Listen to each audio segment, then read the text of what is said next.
오늘 말씀이 좀 길죠? 네.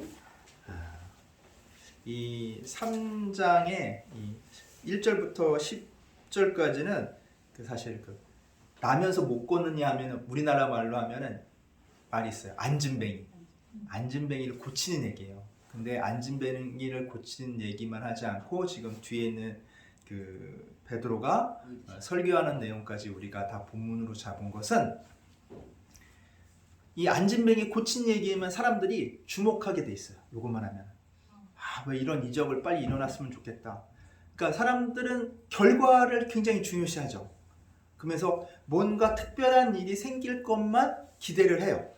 하지만 중요한 것은 그 뒤에 정말 중요한 결과인 우리가 예수 그리스도를 왜 믿어야 되는지, 왜 예수님이 이 땅에 오셨는지가 이 베드로의 설교를 통해 드러나는 거예요. 그 설교를 위해서 그 베드로가 이 놀라운 이적을 일으킨 거예요. 그렇기 때문에 우리는 다 같이 이어보기 위해서 오늘 본문이 좀 길어요. 자, 보면은 3장 1절에 보면은 뭐라고 하나요? 제9시. 자, 9시면 아침 9시가 아니라 이 유대 시간에는 9시는 뭐냐면 현재 시간으로 말하자면 오후 몇 시일까요? 네. 오후 3시예요. 3시. 자, 왜냐하면 유대 시간은 해 뜨는 시간이 0시야. 그러면 해 뜨는 시간이 지금으로 따지자면 아침 몇 시예요? 6시인 거예요. 그래서 유대 시간으로 6시 하면은 지금 시간으로 하면 정오 12시. 그러니까 9시 하면은 오후 3시쯤 되는 거예요. 이 오후 3시쯤 되는 시간이 기도 시간이에요. 그 기도 시간에 베드로하고 요한이 어디로 가냐면 성전으로 가요. 성전으로 가는데 이 성전으로 이렇게 들어가는 그 구역으로 들어가는 문 중에 미문이라고 나와 있어요. 이 미문은 미는 문이 아니라 아름다울 미자를 써서 미문이에요. 그러니까 아름다운 문이니까 사람들이 성전으로 갈 때 어떤 문을 많이 이용할까? 미문을 많이 이용하는 거야. 양의 문이라고 양이 드러나는 그런 문도 있고 이 미문도 있고 한데 이 미문을 사람들이 제일 많이 이용하겠죠. 이방이면 다홍치마 예쁜 문으로 사람들이 많이 지나다녀요. 그러니까 사람들이 이렇게 많이 오고 가는 데는 뭐가 있어요? 여러 부류의 사람들이 그것에 대해서 있겠죠. 근데 예전에 목사님이 성당, 우리나라에서 제일 큰 명동 성당을 갔을 때 그 앞에 예전에는 구걸하는 분들이 많았어요. 이것처럼 앉은뱅이 진짜 누워가지고 다리 못 쓰고 이렇게 없으신 분들이 그 앞에서 구걸을 했는데 지나다니는 사람들이 그냥 지나쳐 갔을까요? 아니에요. 19분 다 그 앞에서 적은 돈이라도 하다못해 동전이라도 꺼내서 그 앞에서 넣고 갔어요. 그때 사람들이 어느 이렇게 경건한 곳을 또 이 성전을 가는데 그 앞에 있으면 그냥 지나칠 수가 있어요? 없어요? 없어요. 그래서 이분은 이 안진뱅인 이분은 전문적으로 아마 구걸을 했던 분인 것 같아. 왜냐하면 이 2절에 보면 나면서 못 걷게 된 이를 사람들이 메고 오니. 야, 사람들이 이 기도 시간에 맞춰서 멀쩡한 사람들이 메고 왔겠죠. 이 안진뱅이 이분을 메고 와서 사람들한테 구걸할 수 있도록 문 앞에 딱 갖다 놓은 거야. 그러니까 전문적이야. 전문적으로 전문 거지라고 할 수 있겠죠. 전문적으로 구걸을 하시는 분이에요. 그래서 벌이가 괜찮으니까 멀쩡한 사람들이 옮겨갔다 이제 출근도 시켜주고 퇴근도 시켜주고 했겠죠. 그리고 또 시간도 정확하게 알아서 사람들이 별로 없을 때는 가 있지도 않아. 사람들이 많이 올 때 기도 시간에 딱 가서 구걸 준비를 딱 하는 거예요. 그래서 딱 하고 있다가 이분이 그냥 구걸하는 것이 아니라 사람들이 그냥 지나쳐가는 사람들은 어차피 잘 안 줄 걸 아니까 그 문 안으로 쑥 들어가려고 하는 사람한테만 구걸을 하는 거예요. 그래서 3절에 보면 이렇게 나와요. 그가 베드로와 요한이 성전에 들어가려 함을 보고 구걸하거라. 이 스킬이 대단하죠? 이 기술이 대단해요.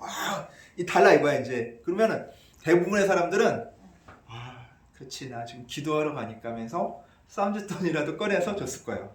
근데 베드로하고 요한이 딱 보더니 이런 말을 해요. 우리를 보라. 우리를 보래요. 갑자기 자기들을 보래. 그러니까 이 거지가 무슨 생각이 들었을까? 야, 이거 뭔가 큰 거 하나 주려나 보다. 사람들이 대부분 자기 보라 소리 안 하잖아. 그냥 아 그래요 하면서 싹 주지. 갑자기 자기를 보라고 하니까 이 거지가 야 마음속에 기대를 많이 했던 것 같아요. 그래서 5절에 보면 이렇게 나와요. 그가 그들에게서 무엇을 얻을까요? 바라보는. 그래 뭔가 큰 거 주겠지. 그래서 보라고 하니까 싹 봤어요. 싹 보니까 베드로가 아주 엉뚱한 말을 해. 아주 놀라운 말을 해. 거지가 될 때 아주 좀 충격적인 말을 해. 줄 돈이 없대요. 아니 좀 큰 돈 줄까 하고 딱 바라봤더니 줄 돈이 없대. 뭐라고 줄 알아요? 베드로가 이르되 은과 금은 4개 없거니와. 야, 나 돈 없어. 줄 돈 없어. 그 말을 들었을 때 얘네들 도대체 뭐야? 이런 생각이 들었을 것 같아. 근데 대신 놀라운 말을 해요.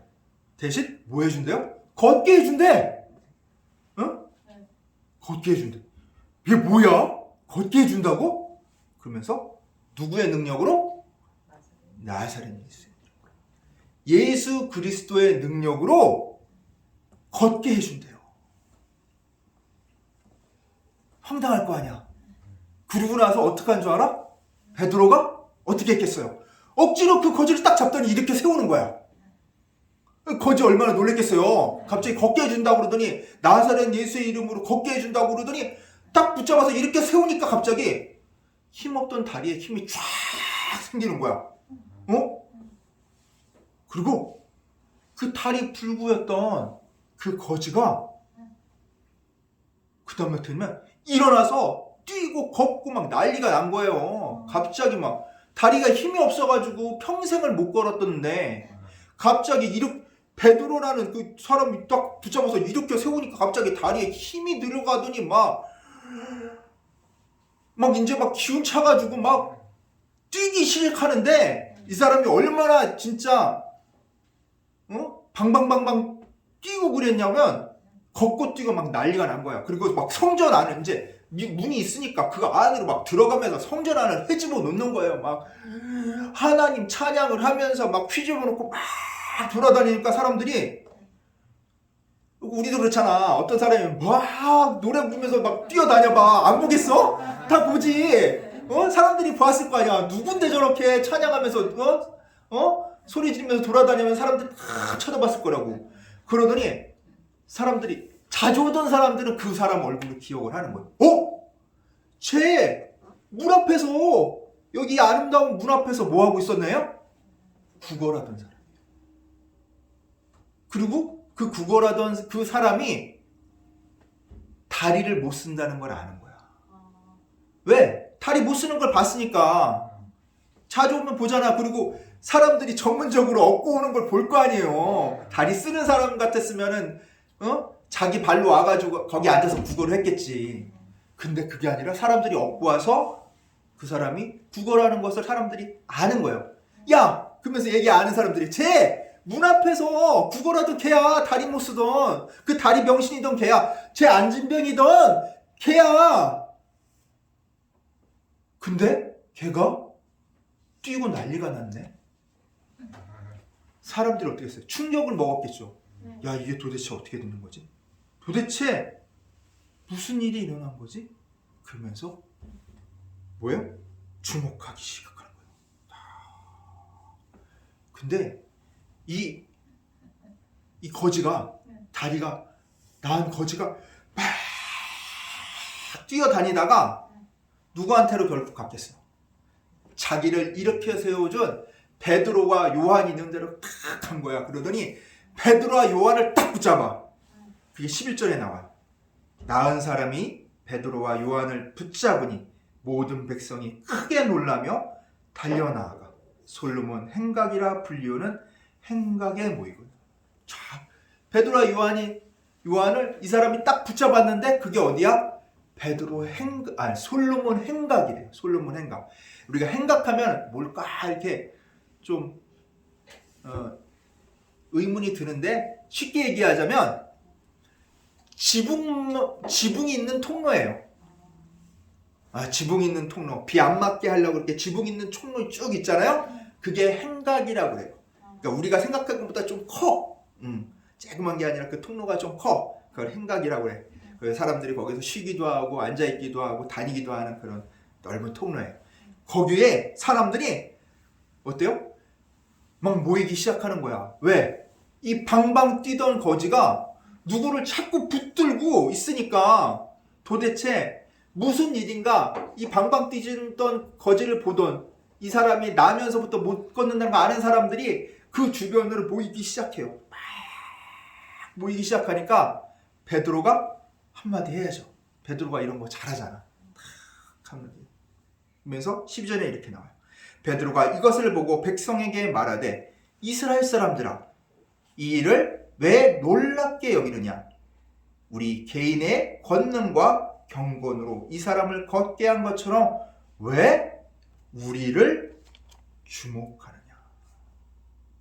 이건 뭐예요? 베드로가 말하는 거예요. 이 기적을 일으킨 것은 누구다? 내가 아니라는 거예요. 내 힘과 능력으로 이 거지를 일으킨 게 아니라는 거예요. 그러면서 뭐라고요? 이것은 너희가 죽인 그 생명의 주이신 예수 그리스도의 이름, 즉 예수 그리스도의 능력에 의해서 일어난 일이라고 얘기해요. 자기 힘과 능력이 아니라 예수 그리스도의 힘과 능력으로 이 일이 일어났다고 해요. 근데 놀랍게도 이것은 이미 하나님께서 예수님을 영광스럽게 하려고 한 그 뜻이라는 거예요. 이 일어난 것이 베드로나 요한을 영광스럽게 하려고 한 것이 아니라 예수님을 영광스럽게 하려고 하나님께서 이미 계획해 놓으시는 거라는 거예요. 그러면서 베드로가 말을 이어가요. 이 예수 그리스도를 누가 죽였다고 그래요? 여러분이 죽였다는 거예요. 너희 이스라엘 사람들이 예수 그리스도를 죽였다는 거예요. 왜? 이방인인 이방인들은 너희를 다스리고 있던 이방인들은 빌라도는 놔주려고 했지만 너희가 그를 예수님을 죽였다는 거예요. 그리고 오히려 도둑이 바라바를 살려주고 예수님을 대신 죽였다는 거예요. 어떤 선택이에요? 너희들이 잘못한 거야, 아는 거예요? 잘못했다는 걸 얘기하는 거예요. 근데 그렇게 너희가 죽인 예수 그리스도가 어떻게 됐대요? 다시 살아났대요. 그것을 누가 증거해요? 자신들이 증거한대요. 자, 잘 생각해 봅시다. 자, 만약에 그 못 걷게 던 나면서부터 걷지 못하는 거지를 다시 걷게 하지 않았다면, 그 사건이 없었다면, 그 기적이 없었다면 베드로가 이렇게 말하면 사람들이 가냥 있겠어요? 아니지. 이게 무슨 네가 뭔데 이런 우리한테 죄를 물어? 하면서 사람들이 성질을 냈을 거예요. 화를 냈을 거예요. 그냥 안 놔주지. 잘못됐다고 하는데 그냥 놔두겠어요? 근데 지금 자신들이 본 장면은 뭐야? 나면서부터 못 걷던 거지가 다리가 다 나와가지고 방방방방방방 뛰는 걸 봤다는 거예요.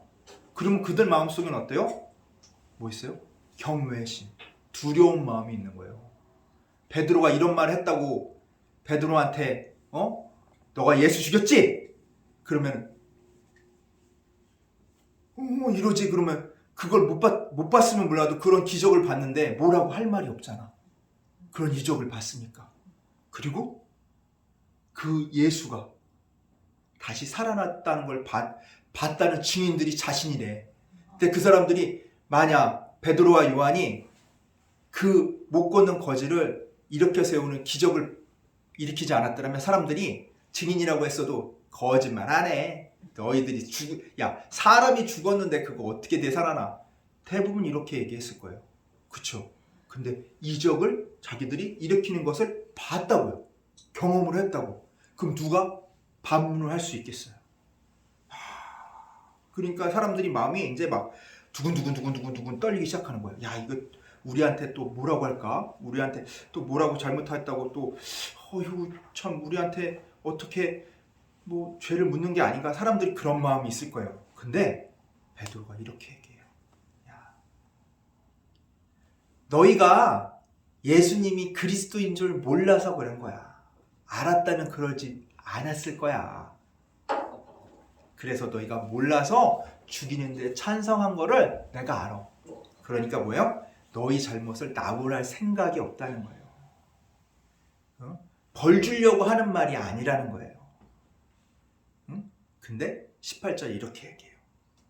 그러나 하나님이 모든 선지자의 입을 통하여 자기의 그리스도께서 고난을 받으실 일을 미리 알게 하신 것을 이와 같이 이루셨느니라.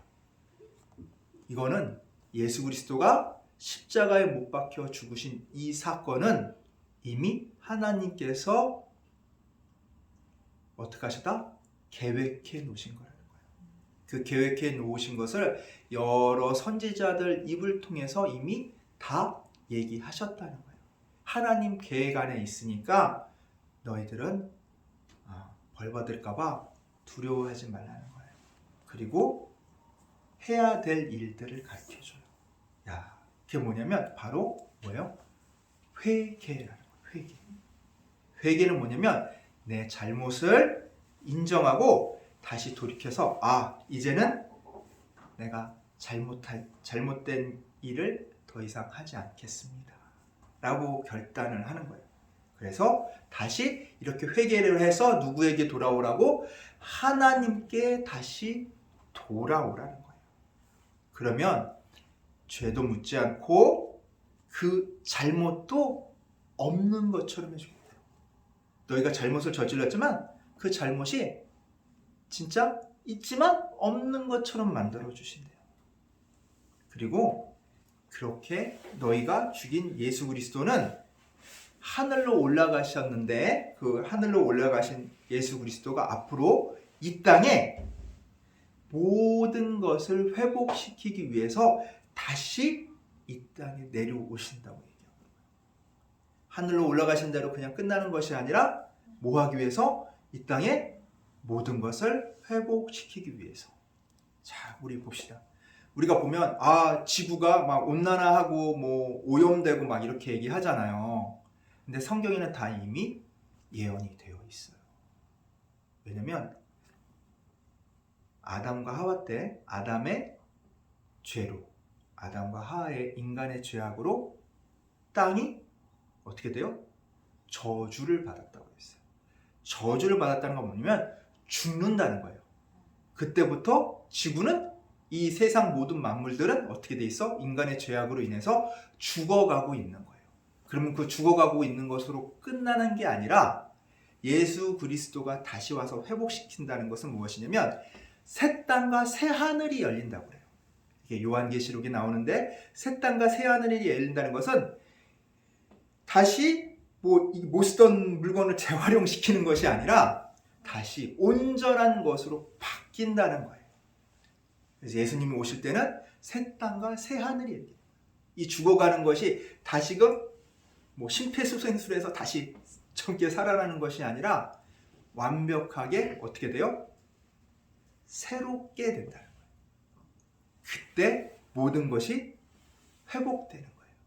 우리가 그런 거죠. 수술받고 나으면은 회복된다고 얘기하는데 그 회복은 뭐예요? 내 아픈 몸이 회복은 됐지만 수술한 상처가 나있고 그 후유증이 남아있잖아요. 근데 예수님이 오셔서 회복시켜주는 것은 그 병이 아예 어떻게 없었던 것처럼 수술받아서 그것을 띄어내고 안 좋은 것을 없애서 회복시키는 것이 아니라 이 모든 것들, 그 안 좋은 것이 생길 수밖에 없는 모든 것들을 온전하신 상태로 만들어 주신다는 거예요. 그렇게 회복이 된다는 거예요. 우리뿐만 아니라 세상 모든 만물이 회복이 된다는 거예요. 근데 그 회복을 위해서는 아직 우리는 어떻게 해야 돼? 그때를 예수님 오실 때까지 기다려야 된다는 거예요.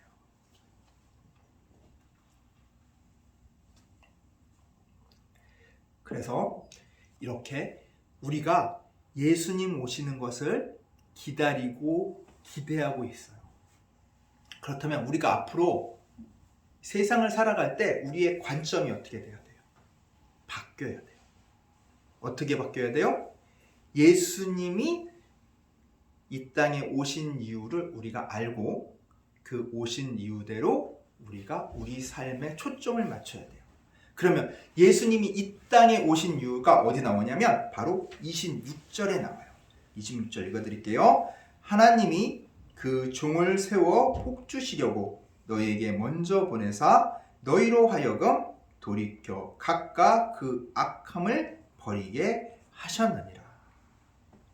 쉽게 얘기하자면 이 얘기예요.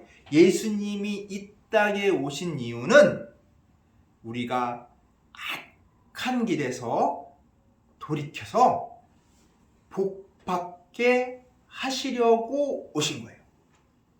예수님이 이 땅에 온 이유는 뭐예요? 우리가 악한 길에서 다시금 돌이켜서 뭘 받게 하려고?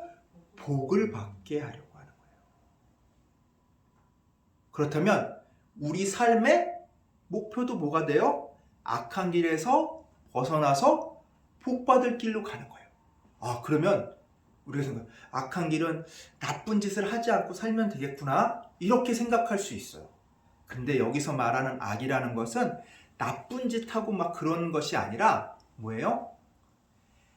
하나님의 뜻에 어긋나는 거. 하나님 뜻이 아닌 것이 악이에요. 그럼 하나님 뜻은 어떻게 알아요?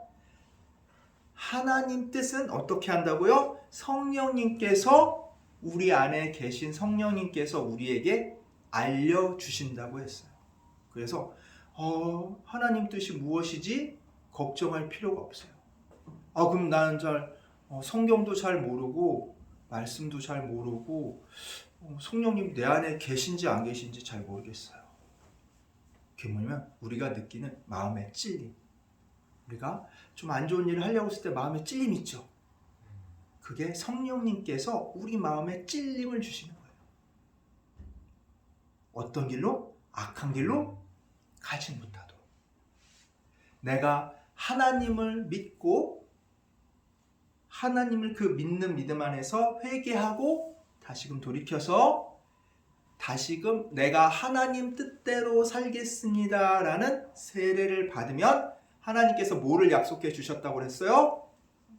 성령님을 약속해 주신다고 그랬어요. 성령님을 주신다고 그랬어요. 그래서 우리는 내 안에 뭐가 있어? 성령님이 계시는 거예요. 그러면 성령님의 목소리는 어떻게 들어요? 어떻게 들어? 어떻게 들을까? 성령님의 목소리를 들으려면 기도를 해야 된다고 했어요. 기도는 하나님과의 대화예요. 내가 아무리 기도해도 목소리가 들리지 않는데요? 우리는 사람의 대화에만 익숙해져 있는 거예요. 그래서 목소리가 뭔가 사람처럼 들려야 되는 게 대화라고 생각하는데 그게 아니라 내 마음에 어떻게 해요? 알게 하시는 거예요. 사람의 목소리가 아니라 마치 텔레파시처럼 내 마음에 어떠한 올바른 생각이 들게 만드시는 거예요. 그러면서 이게 내 생각일 수 있지 않아요? 이렇게 얘기할 수 있어요. 내가 생각한 생각 같은데요? 내가 생각한 건지 성령님이 생각한 건지 잘 모르겠어요. 그럼 이건 어떻게 확인할까요? 어떻게 확인해야 돼요? 그래서 뭘 봐야 돼? 말씀. 성경 말씀에 비춰서 알 수 있는 거예요. 성령님은 성경 말씀에 어긋나는 말씀을 해요, 안 해요? 안 하세요. 안 하세요. 그래서 사탄이 얘기하는지 내가 얘기하는지 아니면 성령님이 얘기하는지 그것의 판단 기준이 뭐가 된다? 성경이 되는 거예요.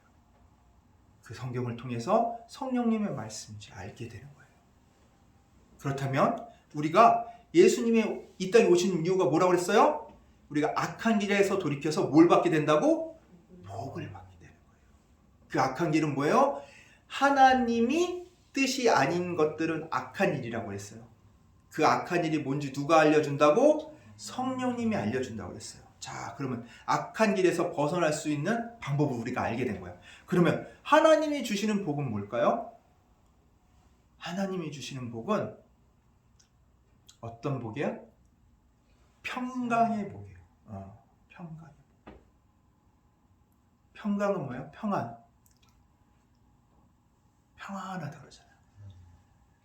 평안한 마음이 들면은 그것이 하나님의 복이에요. 어느 게 하나님의 복인지 알 수 있어요? 내 마음에 평안이 올 때 그게 하나님의 복인 줄 알 수 있는 거예요. 세상이 말하는 복들이 있어요.